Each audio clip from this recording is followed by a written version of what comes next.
दोस्तों, क्या आपको पता है कि आखिर कोई सेक्सुअल एडिक्शन या हवस किस हद तक किसी को बर्बाद कर सकता है? तो इसे समझने के लिए यो प्रीन ऑन पॉर्न किताब में ऑथर ये बताते हैं कि एक बार रिसर्चर्स ने एक एक्सपेरिमेंट कंडक्ट किया जहां पर एक चूहे के सिर को एक इलेक्ट्रोड से अटैच कर दिया गया और उसे एक छोटे से बॉक्स में बंद कर दिया गया जहाँ उसके सामने एक लीवर रखा गया। अब इससे हुआ ये कि जैसे ही वो चूहा उस लीवर को प्रेस करता था तो उसे इलेक्ट्रोड की मदद से इंस्टेंटली डोपामाइन का इंस्टेंट शॉट मिलता था जो उसे एक अद्भुत लेवल की हैप्पीनेस और प्लेजर फील करवाता था। अब इससे हुआ ये कि इस प्लेजर के चलते लिवर प्रेस करना चूहे की आदत बन गई और फिर जब रिसर्चर्स ने ये देखा कि अब चूहा लिवर प्रेस करने से मिलने वाले प्लेजर का एडिक्टेड हो चुका है, तब रिसर्चर्स ने इस चूहे को एक दूसरे बॉक्स में रख दिया जहाँ लीवर तो था, लेकिन इस लीवर तक पहुंचने के लिए चूहे को पहले कुछ वायर से होकर गुजरना पड़ता था जिससे चूहे को कई बार इलेक्ट्रिक शॉक भी लगता था। लेकिन अब ये एडिक्शन और उससे मिलने वाला प्लेजर चूहे के लिए इतना ज्यादा इंपॉर्टेंट हो चुका था कि वो इन इलेक्ट्रिक शॉक को झेलते हुए भी लीवर तक पहुंच जाता था। लेकिन वहीं जब चूहे के सामने इस लीवर के बजाय खाने को रख दिया जाता था तब वही चूहा उस खाने तक पहुंचने के लिए इलेक्ट्रिक शॉक के पेन को झेलने से डरता था। लेकिन जब बात प्लेजर और मजे की आती थी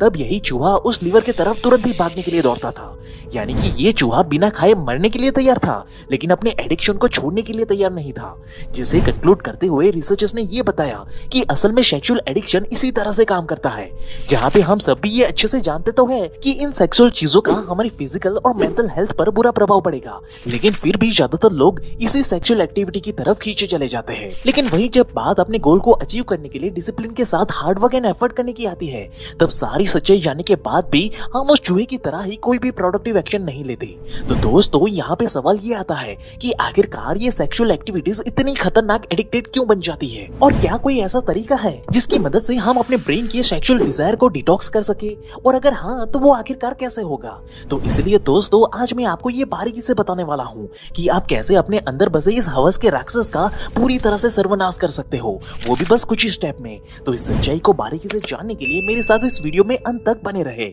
सो hey beautiful people, welcome to Fundoo programming. मैं हूँ आपका दोस्त फंडू बॉय।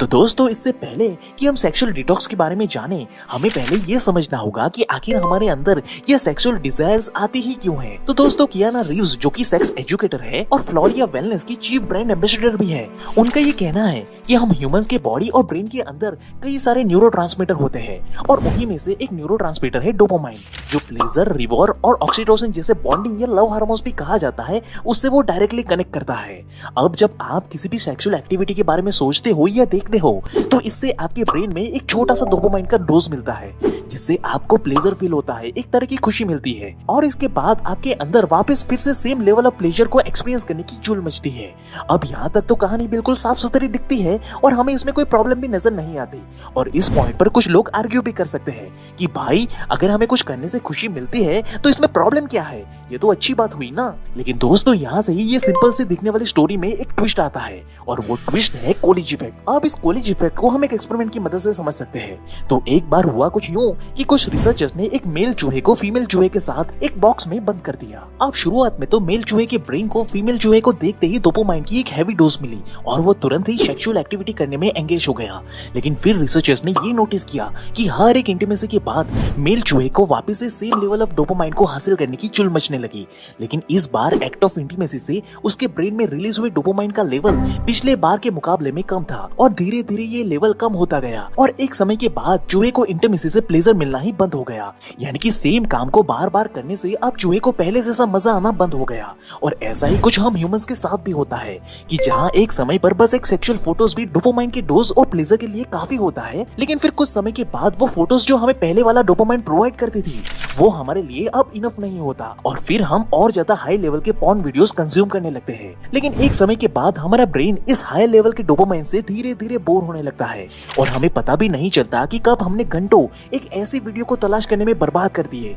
जो हमें पहले जैसे हाई लेवल ऑफ डोपामाइन का प्लेजर दे सके। और इसी तरह से लोग धीरे धीरे एडिक्शन के शिकार होते जाते हैं। और यहाँ पे सवाल ये उठता है कि आखिर ये एडिक्शन हमारे लाइफ में भला क्या इम्पैक्ट डालता है। तो दोस्तों, अब ये समझने के लिए हमें थोड़ा अपने ब्रेन के फंक्शनिंग को समझना होगा कि आखिर हमारा ब्रेन काम कैसे करता है। तो अगर आसान शब्दों में कहें तो हमारे ब्रेन के अंदर कई सारे नर्वस सेल्स होते हैं और जब हमारे ब्रेन में डोपामाइन रिलीज होता है तब ये डोपामाइन कई सारे नर्वस सेल से होकर गुजरता है जिससे कि हम प्लेजर और हैप्पीनेस को फील कर पाते हैं। लेकिन जब आप अपने एडिक्शन के इस मायाजाल में फंसकर बार बार सेक्सुअल एक्टिविटीज करते ही रहते हो तब आपके ब्रेन में बार बार हाई लेवल का डोपामाइन प्रोड्यूस होता है और जब ये हाई लेवल का डोपामाइन लगातार आपके ब्रेन के नर्वस सेल से होकर बीच में से ट्रांसफर होता रहता है तो इसकी वजह से सेल रिसेप्टर्स खराब होने लगते हैं या यूं कहे कि वो जल जाते हैं। अब जिन्हें नहीं पता कि आखिर ये सेल्स रिसेप्टर होते क्या है तो उन्हें मैं बता दूं कि असल में ये रिसेप्टर ही होते हैं जो डोपामाइन केमिकल को दो सेल्स के बीच में ट्रांसफर होने में मदद करते हैं जस्ट लाइक अ पाइपलाइन।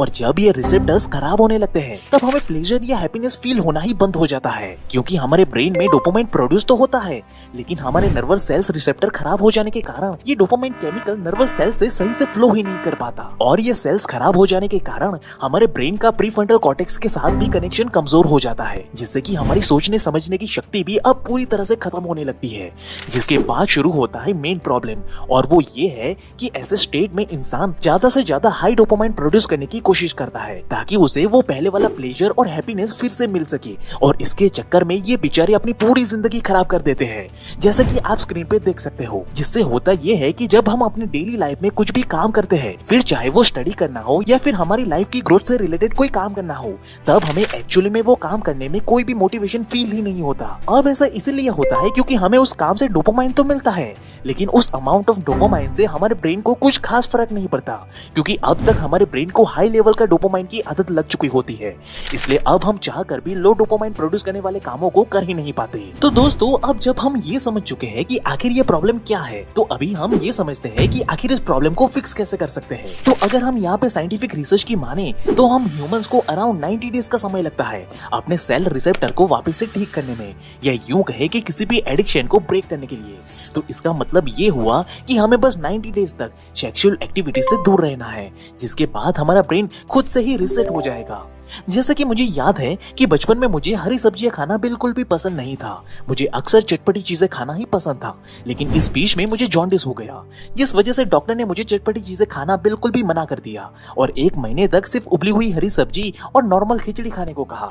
अब यहाँ पे हरी सब्जियां तो मुझे पसंद नहीं थी इसलिए मैंने तो उसे हाथ तक नहीं लगाया और जो खिचड़ी भी मुझे दी जाती थी वो भी बिना कोई स्पाइस के सिर्फ नमक डाल के ही दी जाती थी और मैं वही खा लेता था। लेकिन करीब 1 महीने के बाद मैं हर रोज खिचड़ी खाकर परेशान हो गया था और थक हार कर मैंने अपने मुंह का टेस्ट बदलने के लिए एक दिन के लिए बस हरी सब्जी खाने के लिए सोचा। अब इससे हुआ ये कि मैंने इतने दिनों से कुछ भी चटपटी चीज नहीं खाई थी इसलिए मेरे दिमाग को चटपटी चीजों का टेस्ट तक याद नहीं जिसकी वजह से ही मेरे दिमाग का डोपामाइन लेवल काफी नॉर्मल हो गया था। और जब मैंने हरी सब्जी को पहली बार खाया तो इससे मेरे दिमाग को नया डोपामाइन का डोज मिला क्योंकि इस पॉइंट पर हरी सब्जी का टेस्ट भले ही उतना चटपटा नहीं था लेकिन वो खिचड़ी के टेस्ट के कंपैरिजन में बहुत ही बेहतर था। इसलिए उस समय से ही हरी सब्जियां मेरी फेवरेट बन गई और मेरी चटपटी चीजें खाने की आदत बिल्कुल पूरी तरह से छूट गई। अब ये मेरा रियल लाइफ इंसिडेंट हमें डिटॉक्स के बारे में काफी सारी चीजें एक्सप्लेन करता है कि आखिर कैसे हम इस डोपामाइन फास्टिंग करके हम अपने किसी भी एडिक्शन के इस मायाजाल से बाहर आ सकते हैं। अब अगर मैं इसे थोड़ा साइंटिफिकली एक्सप्लेन करूं तो जब आप कुछ समय तक अपने ब्रेन को हाई डोपामाइन देना बंद कर देते हो तो इससे आपका दिमाग खुद ही रिवायर होना शुरू हो जाता है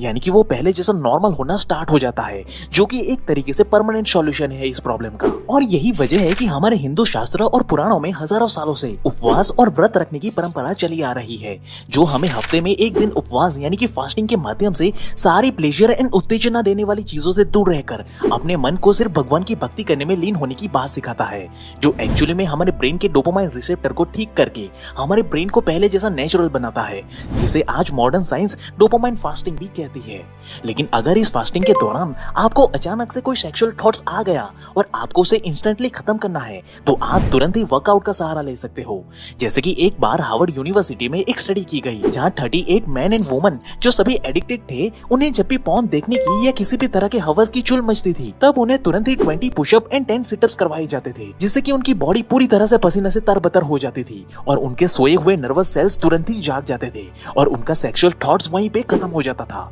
जिसका नतीजा ये आया कि उनके ब्रेन की पॉर्न एंड सेक्स को उत्तेजित करने वाले न्यूरल सर्किट्स अब धीरे धीरे कमजोर होने लगी और वो कुछ ही दिन में इस एडिक्शन से बाहर निकल पाए। सिमिलरली आप कोल्ड शावर भी ले सकते हो जिससे आपके बॉडी में बीटा एंड्रोफिन की लेवल तुरंत ही बढ़ जाती है जिसका रिजल्ट ये आता है कि आपकी बॉडी स्ट्रेस को रिलीज कर देती है। साथ ही ये आपके डोपामाइन रिसेप्टर को भी ठीक करने में मदद करता है जिससे कि आपका सेक्सुअल थॉट्स वहीं पे खत्म खत्म हो जाएगा। वही last and most effective solution है मेडिटेशन। अब दोस्तों डेस्प्रोडेस नाम के साइंटिस्ट ने 2012 में एक एक्सपेरिमेंट कंडक्ट किया, जिसमें उन्होंने ऐसे लोगों को मेडिटेशन करना सिखाया जिन्होंने आज से पहले कभी मेडिटेशन नहीं किया था, और उनकी ब्रेन की एक्टिविटी को उन्होंने fMRI स्कैन की मदद से रिकॉर्ड करना शुरू कर दिया, जिसमें उन्हें ये साफ साफ पता चला कि जिन लोगों को मेडिटेशन सीखने से पहले कोई भी इमोशनल या सेक्सुअल इमेज या वीडियो दिखाया जाता था तो तब उनके ब्रेन का एमिगडाला एक ज्वालामुखी की तरह जलने लगता था। लेकिन इन्हीं लोगों को 8 हफ्ते तक मेडिटेशन सिखाने के बाद अब जब फिर से उन्हें सेम उसी तरह के सेक्सुअल वीडियोस एंड इमेजेस दिखाई गई तो उनके ब्रेन का एमिगडाला बिल्कुल शांत और नॉर्मल तरीके से बिहेव कर रहा था।